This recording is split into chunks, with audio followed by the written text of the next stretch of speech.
Your words are powerful. And today, I want to share with you how you can use your words to change your circumstances.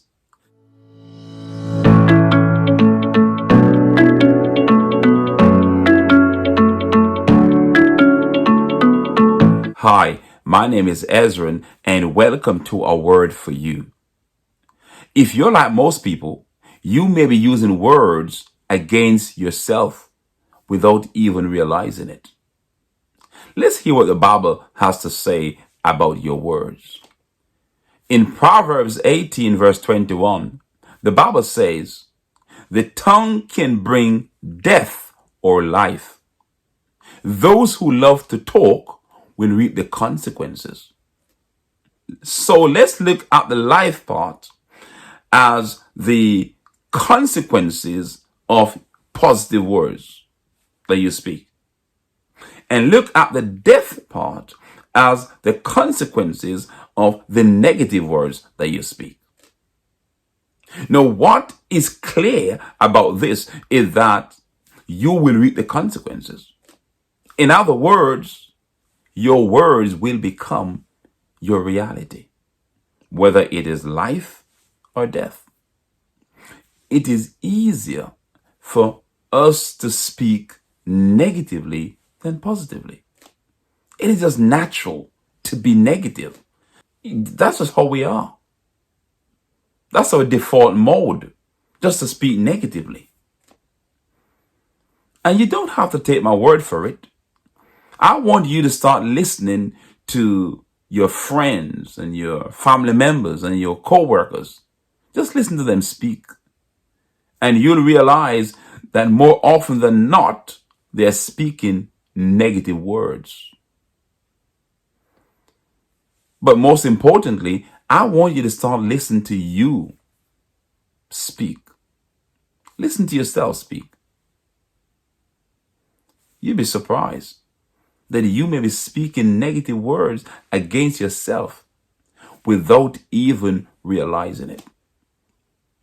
As I said, speaking negatively is so natural that you speak it without realizing that you're actually speaking it.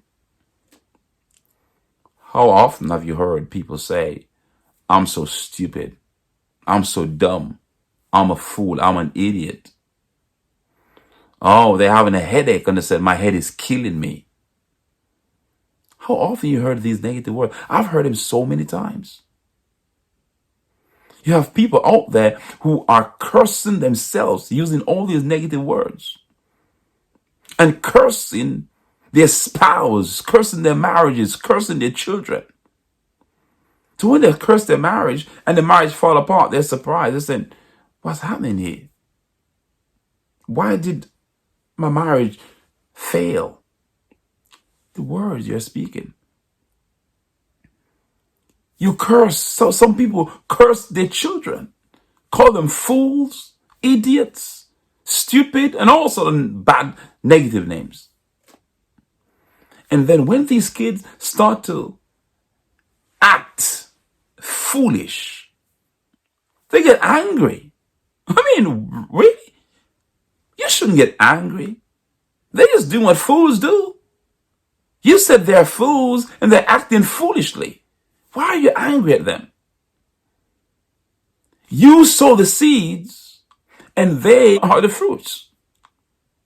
So if you don't like the fruits, just change the seed. Words are seeds. And when you sow these words, they're going to bring fruit. You see, you're going to reap the consequences, whether it be good or bad.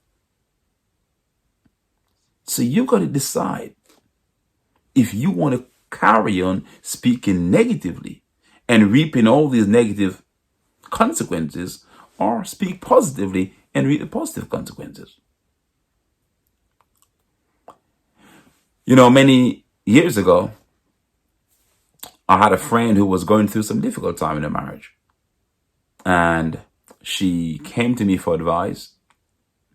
And I said to her, "I want you to say you have a loving husband and a happy marriage." That was not factual at the time.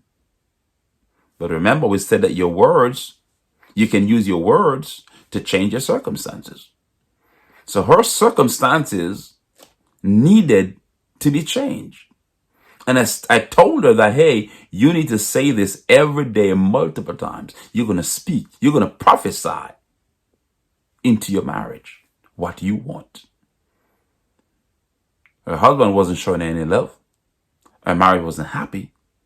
And so it was very difficult for her to speak those words at the time. But she did. And she did it for months. She carried on speaking and carried on speaking for months upon months, until eventually her words became her reality. Today, I can report that her marriage is happy and her husband is indeed loving. Also, remember when my wife was pregnant with our first child, we were praying and believing God for natural birth. However, close to the time when the baby was to be born, the hospital contacted us and said that we needed to see a consultant because the baby was the wrong way around. That was contrary to what we were praying about and believing God for. Anyway, we went to the hospital, and I just can't forget that when we went to the hospital, this woman shouted out to my wife, "Are you the woman with the upside down baby?" My wife was so embarrassed. It was really embarrassing, to be honest. But you know what? We didn't say anything. We just went in to the consultant and, we started to talk with him, and, he was explaining what they saw and was saying that they may have to give my wife a C-section and all of that. And I listened to him. And when he stopped, I said to him that the baby was the right way round. And I also said that everything will be all right. Unsurprisingly, he looked at me very strangely. But I held to my word, and, they took my wife in, did some scans, and when he came back, he confirmed what I told him earlier. The baby was the right way round. My word became my reality. Today, I want to encourage you to make a conscious effort to begin to speak life over your circumstances. If you're in debt, don't tell yourself that you will never get out of debt. Doesn't matter how massive your debt is. You got to tell yourself, you know what? I'm coming out of debt. If you're feeling ill, don't tell yourself that you'll never get better. Doesn't matter the diagnosis. You got to tell yourself that you're getting better every day. I'm getting well. I'm getting better every day. Some people will just say, I'm not getting any better. And that's why sometimes some people just eventually die in their illness, because they just speak so negatively. Today, you can change your circumstance. I've heard people say that my migraine, my sinus is acting up, my diabetes, they own these illnesses, my cancer. Don't own these things. You need to disown those things. No wonder those illnesses are still with those people, because they are owning them. If you said it's your migraine, the migraine not going to go anywhere. It's going to stick around because you are its owner. You're going to disown that. You're going to speak what you really want. You don't want migraine, do you? You need to reject that. There are people out there who are looking to get married, and they're saying that, oh, all the good men are taken, or all the good women are taken. Really? So if you're saying that, basically you're saying two things. One, you may never get married because no one is good enough for you. Or you may get married, but you may get married to somebody really bad. Either scenario, not good. You see, so it is very important that you change your words. And you know what? In that scenario, what you could say is that, well, I'm believing God to connect me to the right person. Yeah, I'm believing God to connect me to the right person. Yeah, speak what you want.